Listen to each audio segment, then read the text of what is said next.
ഇസ്രായേലിലെ രണ്ട് തീവ്ര വലതുപക്ഷ മന്ത്രിമാർക്കെതിരെ ഇസ്രായേലിൻ്റെ തന്നെ സഖ്യ രാജ്യങ്ങളായ Britain, Australia, Canada, New Zealand, Norway എന്നീ രാജ്യങ്ങൾ ഉപരോധം ഏർപ്പെടുത്തിയിരിക്കുകയാണ്. മറ്റൊന്നും കൊണ്ടല്ല, അവരുടെ വർദ്ധിച്ച യുദ്ധക്കൊതി കാരണം തന്നെയാണ്.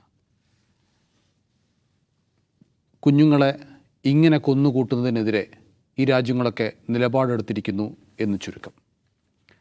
ദൗസാബ്, ഈ ലോകരാജ്യങ്ങൾ ഒരുപാട് രാജ്യങ്ങൾ, അതുപോലെ ഇസ്രായേലിൽ തന്നെ വലിയ പ്രതിഷേധം ഇസ്രായേലിൻ്റെ ഈ നരനായാട്ടിനെതിരെ വരുന്നുണ്ട്. പക്ഷേ അതിലൊന്നും വകവയ്ക്കാതെയാണ് ഇസ്രായേൽ ഇപ്പോഴും മുന്നോട്ട് പോയിക്കൊണ്ടിരിക്കുന്നത്. ഈ പുതിയ നീക്കത്തിൽ എന്തെങ്കിലും ഒരു ചലനം ഉണ്ടാകാനുള്ള സാധ്യതയുണ്ടോ? അതിൽ നൗഫൽ പറഞ്ഞതിലൊരു കറക്ഷൻ ഉണ്ട്. എന്ന് വെച്ചാൽ രണ്ട് ഇസ്രായേലി മിനിസ്റ്റേഴ്സിനെതിരെ കഴിഞ്ഞ ദിവസം പ്രഖ്യാപിച്ചിട്ടുള്ള ഉപരോധം, സാങ്ഷൻസ് ഗസ ഓപ്പറേഷനുമായി ബന്ധപ്പെട്ടിട്ടേ അല്ല. നമ്മൾ പല മാധ്യമങ്ങൾക്കും അത് റിപ്പോർട്ട് ചെയ്യുന്നതിൽ തെറ്റുപറ്റിയിട്ടുണ്ട്. ആക്ച്വലി ഈ ഇതാമിർ ബെൻഗവിർ, അതേമാതിരി ബെസ്ലേൽ സ്മോട്രിച്ച്, ഈ രണ്ട് മന്ത്രിമാർക്കെതിരെയാണ് UK, Canada, Australia, New Zealand, Norway ഈ രാജ്യങ്ങൾ സാങ്ഷൻസ് പ്രഖ്യാപിക്കുന്നത്. എന്ന് പറഞ്ഞാൽ ഇവർക്ക് ആ രാജ്യങ്ങളിലേക്ക് യാത്ര ചെയ്യാൻ പറ്റില്ല, ഇവരുടെ അസറ്റ്സ് അവർ ഫ്രീസ് ചെയ്യും. അത് അസാധാരണമാണ്. ഒരു സെർവിങ് മിനിസ്റ്റേഴ്സിനെ ഇങ്ങനെ സാങ്ഷൻ ചെയ്യുക എന്ന് പറയുന്നത്, അതും ഇസ്രായേലിൻ്റെ സെർവിങ് മിനിസ്റ്റേഴ്സിനെ അവരുടെ സഖ്യകക്ഷികളായിട്ടുള്ള രാഷ്ട്രങ്ങൾ സാങ്ഷൻ ചെയ്യുക എന്ന് പറഞ്ഞിട്ടുണ്ടെങ്കിൽ അത്യസാധാരണമായിട്ടുള്ള സംഗതിയാണ്. അപ്പോൾ ആ ഒരു നടപടി വന്നിരിക്കുന്നത് ഗസ ഇതുമായി ആക്രമണവുമായി ബന്ധപ്പെട്ടല്ല. വെസ്റ്റ് ബാങ്കിൽ അവർ ഇൻസൈറ്റിംഗ് വയലൻസ്, വെസ്റ്റ് ബാങ്കിൽ കുഴപ്പമുണ്ടാക്കുന്നതിൽ അവർ അതിനെ പ്രചോദിപ്പിക്കുന്നു, അതിൽ കുഴപ്പക്കാരായിട്ട് നിൽക്കുന്നു എന്നുള്ളതാണ്. അത് നമ്മൾ ശ്രദ്ധിക്കേണ്ട ഒരു കാര്യമാണ്. ഇപ്പം ലോകം പലസ്തീനെക്കുറിച്ച് അല്ലെങ്കിൽ ഗസയെക്കുറിച്ചാണ്, പലസ്തീനെക്കുറിച്ച് സംസാരിക്കുന്നത് ഗസയെ മുൻനിർത്തിയാണ്.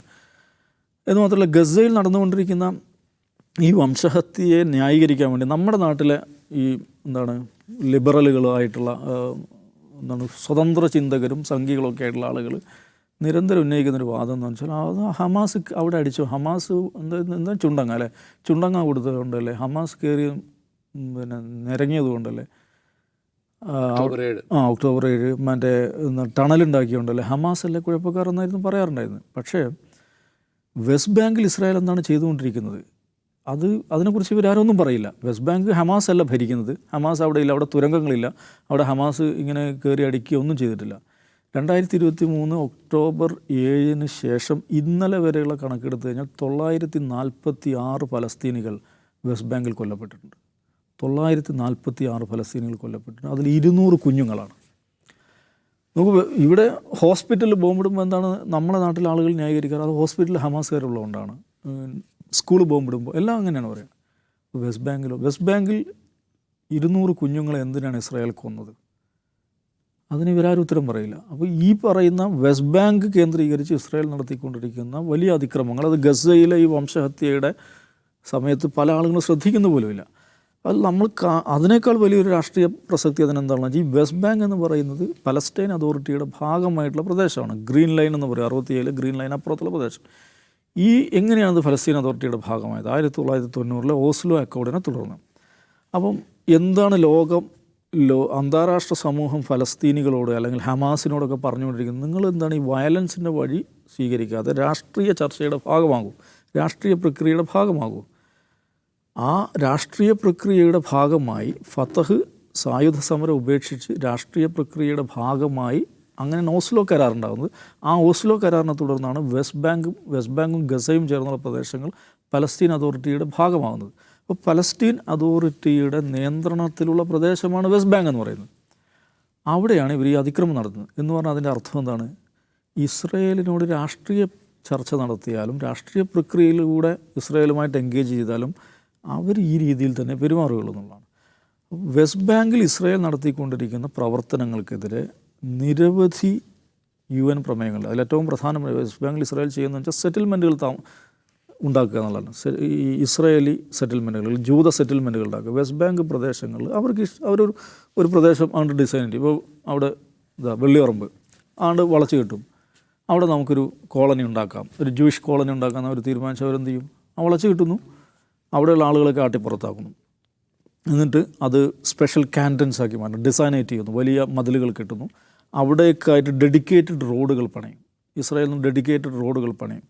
എന്നിട്ട് അവിടെ ആ പ്രദേശം ക്ലിയർ ചെയ്യുന്നു, അവിടെ 200, 300, 400 ഒക്കെ വീടുകളുള്ള കോംപ്ലക്സുകൾ. വീടുകൾ എന്ന് പറഞ്ഞാൽ നേരത്തെ ഉണ്ടാക്കി വെച്ച വീടുകളാണ്, വലിയ ട്രെയിലറുകളാക്കി കൊണ്ടുവന്ന് പ്രീ ഫാബ്രിക്കേറ്റഡ് വീടുകളാണ്.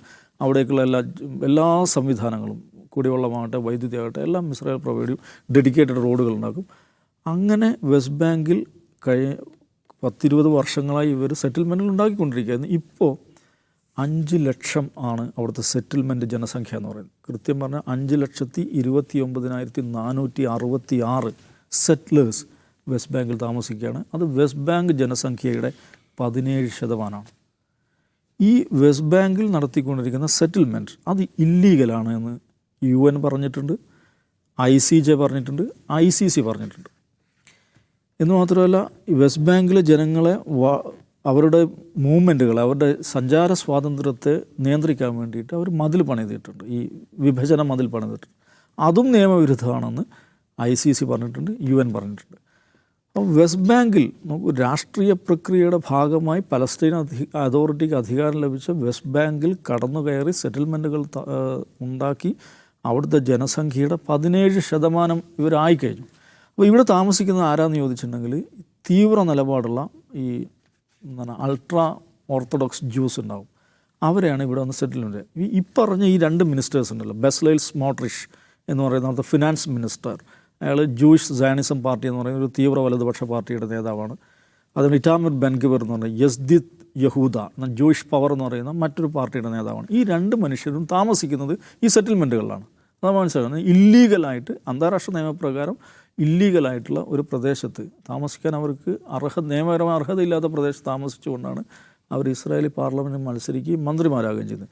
ഇവർ 2 പേരെ കുറിച്ച് നമ്മൾ മനസ്സിലാക്കേണ്ടത്, ഇതാമിർ ബെൻഗവിർ എന്ന് പറയുന്ന ആൾ അദ്ദേഹത്തിൻ്റെ കുടുംബം ഇറാഖിൽ നിന്ന് ഇങ്ങോട്ട് കടന്നു വന്ന ആളുകളാണ്, കുടിയേറി വന്ന ആളുകളാണ്. ബെസ്ലൈൽ സ്മോട്രിഷ് എന്ന് പറഞ്ഞാൽ യുക്രൈനിയൻ സിറ്റിയുടെ പേരാണ്. യുക്രൈനിൽ നിന്ന് ഇസ്രായേലിലേക്ക് വന്ന ആളുകളാണ്, കുടുംബമാണ് സ്മോട്രിഷ്.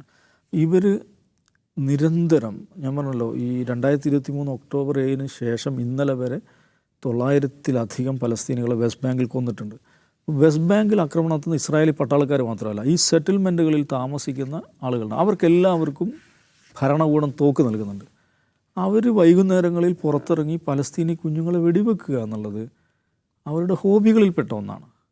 പലസ്തീനി കാറുകളുടെ ടയറുകൾക്ക് വെടിവെക്കുക, കളിച്ചുകൊണ്ടിരിക്കുന്ന പലസ്തീനി കുഞ്ഞുങ്ങളെ വെടിവെക്കുക, പലസ്തീനി കാറുകൾക്ക് തീയിടുക, പലസ്തീനി വീടുകളിലേക്ക് വെടിവെക്കുക, പലസ്തീനി ഒലിവ് പാടങ്ങളിലേക്ക് കടന്നു ചെന്ന് ഈ മെക്കനൈസ്ഡ് സോ ആയിട്ട് കടന്നു ചെന്നിട്ട് ഒലിവുകൾ മുറിച്ച് മാറ്റുക. ഇതൊക്കെ അവരുടെ വൈകുന്നേര വിനോദങ്ങളിൽപ്പെട്ട കാര്യമാണ്.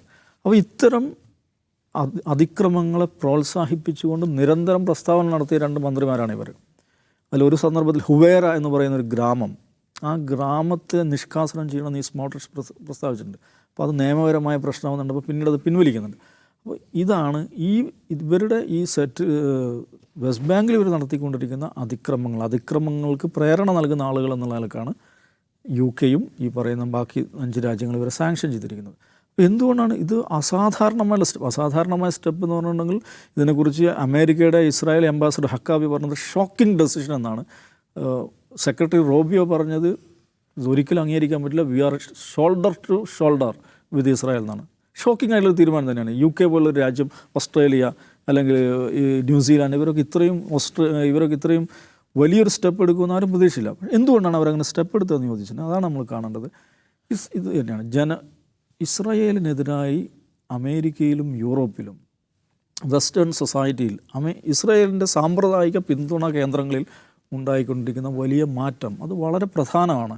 അത് നമുക്ക് മനസ്സിലാകാത്ത എന്താണെന്ന് വെച്ചാൽ, നമ്മുടെ നാട്ടിലെ മാധ്യമങ്ങൾ റിപ്പോർട്ട് ചെയ്യാറില്ല എന്നുള്ളതാണ്. എല്ലാ ദിവസവും യൂറോപ്പിലെയും അമേരിക്കയിലെയും പ്രധാനപ്പെട്ട നഗരങ്ങളിൽ, സാംസ്കാരിക പരിപാടികളിൽ, അക്കാഡമിക് കേന്ദ്രങ്ങളിൽ, യൂണിവേഴ്സിറ്റികളിൽ വലിയ തോതിലുള്ള ഇസ്രായേലി വിരുദ്ധ പ്രകടനങ്ങൾ, ഇസ്രായേലിനെതിരായിട്ടുള്ള പല സ്വഭാവത്തിലുള്ള പ്രതിഷേധ പരിപാടികൾ, ഈവൻ ഒരു അക്കാഡമിക് കോൺഫറൻസ് ആകാം, ഒരു കൺസേർട്ട് ആകാം, ഒരു കച്ചേരി ആകാം, അല്ലെങ്കിൽ വേറെ ഒരു സയൻസ് കോൺഫറൻസ് ആകാം, ഫാഷൻ ഷോ ആകാം, പബ്ലിക് ഇവൻറ്റുകൾ എവിടെയെല്ലാം നടക്കുന്നുണ്ട് അവിടെയെല്ലാം ഇസ്രായേലിനെതിരായ പ്രതിഷേധങ്ങൾ നടക്കുന്നുണ്ട്. ഇതിനോട് പുറംതിരിഞ്ഞു നിൽക്കാൻ അതാത് രാജ്യങ്ങളിലെ തദ്ദേശ ഭരണകൂടങ്ങൾ സാധിക്കുന്നില്ല എന്നുള്ളത് വളരെ പ്രധാനപ്പെട്ടാണ്. ഈ കഴിഞ്ഞ ജൂൺ ആദ്യവാരത്തിൽ അൺഹേർഡ് എന്ന് പറയുന്ന ഒരു ബ്രിട്ടീഷ് ഏജൻസി ബ്രിട്ടനിൽ നടത്തിയൊരു സർവേ, ഭയങ്കര രസകരമായ സർവേയാണ്. ആ സർവേയിൽ അതിൻ്റെ കണ്ടെത്തലുകൾ പുറത്തു വന്നിട്ടുണ്ട്. ആ സർവേയെക്കുറിച്ച് ഇസ്രായേലി മാധ്യമങ്ങൾ റിപ്പോർട്ട് ചെയ്യുമ്പോൾ the most dangerous survey ever held എന്നാണ് പല ഇസ്രായേലി മാധ്യമങ്ങൾ അതേക്കുറിച്ച് പറഞ്ഞത്. എന്ന് പറഞ്ഞാൽ ബ്രിട്ടനിലെ 25 വയസ്സിന് താഴെയുള്ള ആളുകളിൽ, ആ ജനറേഷനിലെ 54% ആളുകളും ഇസ്രായേൽ നിലനിൽക്കരുത് എന്നാഗ്രഹിക്കുന്നു. ഈ പലസ്തീൻ ഇസ്രായേൽ കോൺഫ്ലിക്റ്റിൽ ഞങ്ങൾ അങ്ങനെ ഇങ്ങനെയൊന്നുമില്ല, ഇസ്രായേൽ ഷുഡ് നോട്ട് എക്സിസ്റ്റ് എന്ന് ബ്രിട്ടനിലെ 24 വയസ്സിന് താഴെയുള്ള തലമുറയിലെ ഈ 54% ആളുകളും ആഗ്രഹിക്കുന്നു. ഇപ്പം നടന്നുകൊണ്ടിരിക്കുന്ന ഈ ഗസ യുദ്ധത്തിൻ്റെ ഉത്തരവാദി ആരെന്ന ചോദ്യത്തിന് 50% ആളുകൾ പ്രതികരിച്ചിരിക്കുന്നത് അതിന് ഉത്തരവാദി ഇസ്രായേൽ എന്നാണ്. 15% ആളുകൾ പ്രതികരിച്ചിരിക്കുന്നത് അതിന് ഉത്തരവാദി ഇസ്രായേലി ജനതയാണെന്നുള്ളതാണ്. 25% ആളുകൾ പ്രതികരിച്ചിരിക്കുന്നത് ഹമാസ് ആണെന്നാണ്. 8% ആളുകൾ പ്രതികരിച്ചിരിക്കുന്നത് പലസ്തീൻ ജനതയാണെന്ന്. എന്ന് പറഞ്ഞാൽ ഈ ഇസ്രായേലിൻ്റെ നോക്കൂ, ബ്രിട്ടൻ എന്ന് പറയുമ്പോൾ ഇസ്രായേലിൻ്റെ യഥാർത്ഥത്തിലുള്ള മാതാവാണ്. ഇസ്രായേൽ രൂപീകരണത്തിന് കാരണക്കാരായിട്ടുള്ള രാജ്യമാണ്. ബാൽഫർ ഡിക്ലറേഷൻ അവിടെ നിന്നാണ് ഉണ്ടാകുന്നത്. ഇസ്രായേലിൻ്റെ പരമ്പരാഗതമായിട്ടുള്ള പിന്തുണാ കേന്ദ്രങ്ങളിൽ അവിടുത്തെ പുതിയ തലമുറ അതിശക്തമായി ഇസ്രായേലിനെതിരാകുന്നു എന്നുള്ളത് ഡൊമസ്റ്റിക് പൊളിറ്റിക്സിൽ അവർക്ക് തലവേദന ഉണ്ടാക്കുന്ന കാര്യമാണ്. രണ്ടാമത്തത്, ഇപ്പോൾ ഈ രാജ്യങ്ങൾ നോക്കൂ, ഇപ്പോൾ ഈ 2 മന്ത്രിമാരെ സാങ്ഷൻ ചെയ്തുള്ള രാജ്യങ്ങളൊന്നും ഇസ്രായേലിന് വിരുദ്ധമായ രാജ്യങ്ങളല്ല. ഇസ്രായേലുമായിട്ട് വളരെ നല്ല ബന്ധമുള്ള രാജ്യങ്ങളാണ്. അവർ ഇസ്രായേലിനെതിരുമല്ല. പക്ഷേ അവർ നെതന്യാഹു ഇപ്പോൾ സ്വീകരിച്ചുകൊണ്ടിരിക്കുന്ന സമീപനങ്ങളോട് അവർക്ക് യോജിപ്പില്ല. നെതന്യാഹു ഇപ്പോൾ സ്വീകരിക്കുന്ന ഈ സമീപനങ്ങൾ ഇസ്രായേലിനെ തന്നെ ഇല്ലാതാക്കും. ഇസ്രായേൽ ഇല്ലാതാവുക എന്നുള്ളത് ഈ രാജ്യങ്ങൾക്കാണ് ഏറ്റവും പ്രധാനപ്പെട്ട പ്രശ്നം. കാരണം മിഡിൽ ഈസ്റ്റിലെ യൂറോപ്യൻ അമേരിക്കൻ ശക്തികളുടെ മിഡിൽ ഈസ്റ്റിലെ ലോഞ്ചിങ് പാഡ് എന്നുള്ള നിലക്കാണ് ഇസ്രായേലിനെ കാണുന്നത്. അങ്ങനൊരു ഇസ്രായേൽ, അവരുടെ ഒരു പ്രധാനപ്പെട്ട ഒരു പവർ തിയേറ്ററായിട്ടുള്ള ഇസ്രായേൽ ഇല്ലാതാവുക എന്നുള്ളത് അവർക്ക് സങ്കല്പിക്കാൻ പറ്റുന്നതല്ല. സയണിസം എന്ന് പറയുന്നത് ഒരു വംശീയ പ്രസ്ഥാനമായിരിക്കെ തന്നെ അതിന് ഒരു സെക്യുലർ അടിത്തറകളുണ്ടായിരുന്നു. ഒരു മതപരത. ഇപ്പോൾ ഇന്ത്യയിൽ സവർക്കറുടെ മൂവ്മെൻറ്റുമായിട്ടാണ് നമുക്ക് സയണിസത്തെ താരതമ്യം ചെയ്യുക. സവർക്കർ ഒരിക്കലും ദൈവവിശ്വാസിയോ ഏതെങ്കിലും നിലക്കുള്ള മതബോധമുള്ള ആളായിരുന്നില്ല. അതേപോലെ തന്നെയായിരുന്നു ഹേഴ്സലിൻ്റെ സയണിസ്റ്റ് മൂവ്മെൻറ്റ് എന്ന് പറയുന്നത്. പക്ഷേ നെതന്യാഹുവിൻ്റെ നേതൃത്വത്തിൽ എത്തുമ്പോൾ അതൊരു റിലീജിയസ് സയണിസമായി മാറുന്നുണ്ട്. ഇപ്പോൾ ഈ പറഞ്ഞ 2 മന്ത്രിമാരും റിലീജിയസ് സയണിസ്റ്റുകൾ എന്ന് പറയുന്ന പൊളിറ്റിക്കൽ കാറ്റഗറിയിൽ വരുന്ന ആളുകളാണ്. അപ്പോൾ ഈ ഇസ്രായേലി പൊളിറ്റിക്സിൽ വന്നിരിക്കുന്ന ഈ ഷിഫ്റ്റ് ഞങ്ങൾക്ക് പോലും കൺട്രോളില്ലാത്ത ഒരു അപകടകരമായ അവസ്ഥയിലേക്ക് ഇസ്രായേൽ പോകുന്നു എന്നും ഇസ്രായേൽ തന്നെ ഇല്ലാതാകുമെന്നും ഇല്ലാതാകുന്നതിലേക്ക് ഇത് നയിക്കുമെന്നും അത് തങ്ങളുടെ രാഷ്ട്രീയം ദീർഘകാല രാഷ്ട്രീയത്തിന് കുഴപ്പമായിരിക്കുമെന്നും ഇവർ തിരിച്ചറിയുന്നു. അതും ഇതിലൊരു ഘടകമാണ്. മൂന്നാമത്തെ ഒരു പ്രധാനപ്പെട്ട സംഗതി എന്ന് വെച്ചാൽ നോക്കൂ, 2ാം ലോക മഹായുദ്ധത്തിന് ശേഷം രൂപം കൊണ്ടിട്ടുള്ള അന്താരാഷ്ട്ര സ്ഥാപനങ്ങളുണ്ട്. UN മുതൽ UNൻ്റെ പലവിധ സബ്സിഡിയറികളായിട്ടുള്ള ഈ സ്ഥാപനങ്ങളാണ് ഇന്നത്തെ ലോകഘടനയെ നിലനിർത്തുന്നതിൻ്റെ കോമൺ ത്രെഡ് എന്ന് പറയുന്നത്. ഇസ്രായേൽ ഗസയിൽ നടത്തിയ ആക്രമണത്തിന് ശേഷം സംഭവിക്കുന്ന ഒരു പ്രശ്നം എന്ന് വെച്ചാൽ ഈ സ്ഥാപനങ്ങളുടെ എല്ലാം, ഇത്തരത്തിലുള്ള അന്താരാഷ്ട്ര സ്ഥാപനങ്ങളുടെ എല്ലാം, അത് WHO ആകട്ടെ, UN ആകട്ടെ, UN സെക്യൂരിറ്റി കൗൺസിലാകട്ടെ, ICC ആകട്ടെ, ICJ ആകട്ടെ, ഇങ്ങനെ നമ്മുടെ ലോകഘടനയെ നിലനിർത്തുന്ന അന്താരാഷ്ട്ര സ്ഥാപനങ്ങളുടെയൊക്കെ വിശ്വാസ്യത ചോദ്യം ചെയ്യപ്പെടുകയും അവയുടെ നിലനിൽപ്പ് തന്നെ അപകടത്തിലാവുകയും ചെയ്യുന്ന ഒരു രാഷ്ട്രീയ പശ്ചാത്തലമുണ്ട്. അത് അപകടമാണെന്ന് ഈ രാജ്യങ്ങളിലെ പൊളിറ്റിക്കൽ എലീറ്റ്സ് അവർ തിരിച്ചറിയുന്നുണ്ട്. അതേക്കുറിച്ചുള്ള വലിയ ചർച്ചകളൊക്കെ അതാത് രാജ്യങ്ങളിൽ നടക്കുന്നുണ്ട്. ഇതൊക്കെ മുൻനിർത്തിയായി ആണ് ഈ ഉപരോധം വന്നിട്ടുള്ളത്. അത് നിശ്ചയമായിട്ടും ഇസ്രായേലിനത് ബുദ്ധിമുട്ട് തന്നെയാണ്. അവർ പ്രധാനപ്പെട്ട പോർട്ട്ഫോളിയോ കൈകാര്യം ചെയ്യുന്ന അവരുടെ 2 സെർവിങ് മിനിസ്റ്റേഴ്സ് അവരുടെ പ്രധാന സഖ്യകക്ഷികളായിട്ട് രാജ്യങ്ങളിൽ സാങ്ഷൻ ചെയ്യപ്പെടുന്നു എന്നുള്ളത് ഇസ്രായേലിനെ സംബന്ധിച്ചിടത്തോളം വലിയ തിരിച്ചടി തന്നെയാണ്. അതോടൊപ്പം തന്നെ അവർ പ്രതികരിച്ചിരിക്കുന്നത്, ഇസ്രായേൽ അധികൃതർ പ്രതികരിച്ചിരിക്കുന്നത് ഇതൊരു സമ്മർദ്ദ തന്ത്രമാണെന്നാണ്. പക്ഷേ ഈ സമ്മർദ്ദത്തിന് ഇവർ വിധേയരാകേണ്ടി വരില്ലേ? കാരണം ഈ സമ്മർദ്ദം ചെലുത്തുന്നത് ആരൊക്കെയാണ്? ബ്രിട്ടനാണ്, ഓസ്ട്രേലിയയാണ്, ന്യൂസിലാൻഡാണ്, നോർവേ ആണ്, ഒക്കെയാണ്. അപ്പോൾ കാനഡയും കൂടിയുണ്ട്. അപ്പോൾ ഈ സമ്മർദ്ദത്തിന് അടിപ്പെടേണ്ടി വരില്ലേ ഇസ്രായേലിന്? അല്ല, ഈ സമ്മർദ്ദ തന്ത്രത്തോട് സ്മോട്രിച്ച് പ്രതികരിച്ചൊരു വാക്കുകൾ വളരെ ശ്രദ്ധേയമാണ്. അദ്ദേഹം പറയുന്നത് അദ്ദേഹത്തിൻ്റെ പ്രശ്നം നോർവേയോ ന്യൂസിലാൻഡോ ഓസ്ട്രേലിയയോ ഇതിനോട് പ്രതികരിച്ചതല്ല, UK പ്രതികരിച്ചതാണ്. UK പ്രതികരിച്ചപ്പോൾ ദാവൂദ് പറഞ്ഞല്ലേ, ബാൽഫർ പ്രഖ്യാപനം നടത്തുന്നത് ബ്രിട്ടനാണ്.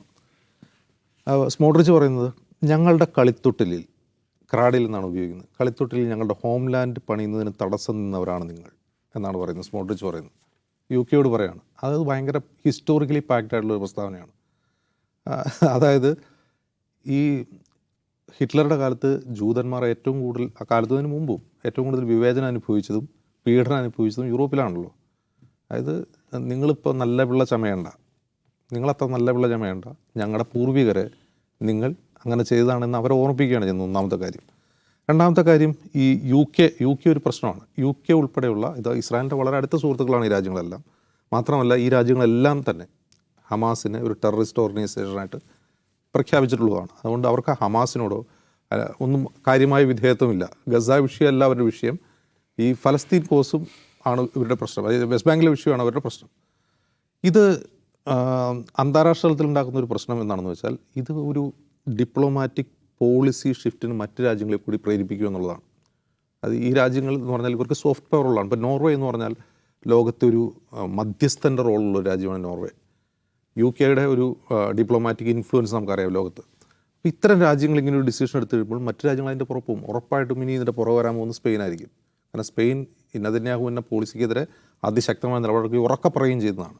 ഇതിൻ്റെ കൂട്ടത്തിലുള്ള മറ്റൊരു രാജ്യം കാനഡയാണ്. കാനഡ താരതമ്യേന ഡിപ്ലോമാറ്റിക്കലി തന്നെ ഒരു വീക്കായിട്ടുള്ള രാജ്യമാണെങ്കിൽ പോലും ഇസ്രായേലിൻ്റെ ഈ നടപടിയിൽ അതിൻ്റെ അകത്ത് ഏറ്റവും ശക്തമായ വിമർശനം വരുന്ന ഒരു രാജ്യമാണ്. അവരുടെ ഫോറിൻ മിനിസ്റ്റർ ഒരു ഇന്ത്യൻ വംശയാണ്, അനിത ആനന്ദ്, അങ്ങനെ എന്തോണ് അവരുടെ പേര്. അവർ പറയുന്നത് ഈ രണ്ട് മന്ത്രിമാർക്കെതിരല്ല, നെതന്യാഹുവിനെതിരെ കൊണ്ടുവരണം സാങ്ഷൻ എന്നാണ് പറയുന്നത്. അപ്പോൾ അത്ര ശക്തമായ നിലപാട് ആ രാജ്യങ്ങളിലുണ്ട്. ഇതിൻ്റെ ആഭ്യന്തരമായ ഇംപ്ലിക്കേഷൻ ഒന്ന് ആലോചിച്ച് നോക്കുക. ഇസ്രായേലിൽ എന്തായിരിക്കും സംഭവിക്കുക? ഇസ്രായേലിനെ സംബന്ധിച്ച് ഇപ്പോഴും യുദ്ധം അനന്തമായി നീണ്ടുപോവുകയാണ്. ബന്ദികളെ തിരികെ കൊണ്ടുവരാൻ കഴിഞ്ഞിട്ടില്ല.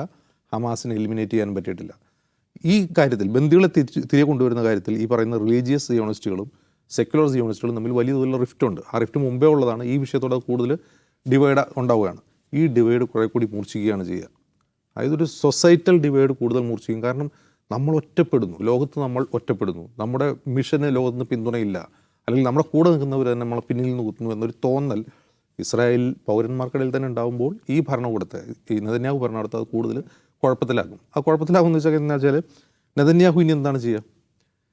നെതന്യാഹു ഇത് കുറേ കൂടി ശക്തിപ്പെടുത്തിയാൽ അതിന് ആഭ്യന്തരമായ തിരിച്ചടികളുണ്ടാവും. ഇനി ഇത് കുറച്ച് ഡൗൺ സൈസ് ചെയ്താലോ? ഡൗൺ സൈസ് അദ്ദേഹത്തിൻ്റെ സർക്കാർ താഴെ വീഴും. കാരണം വെച്ചാൽ ഈ പറയുന്ന റിലീജിയസ് ജൂയിഷ് പാർട്ടികൾ അദ്ദേഹത്തിനുള്ള പിന്തുണ പിൻവലിക്കും.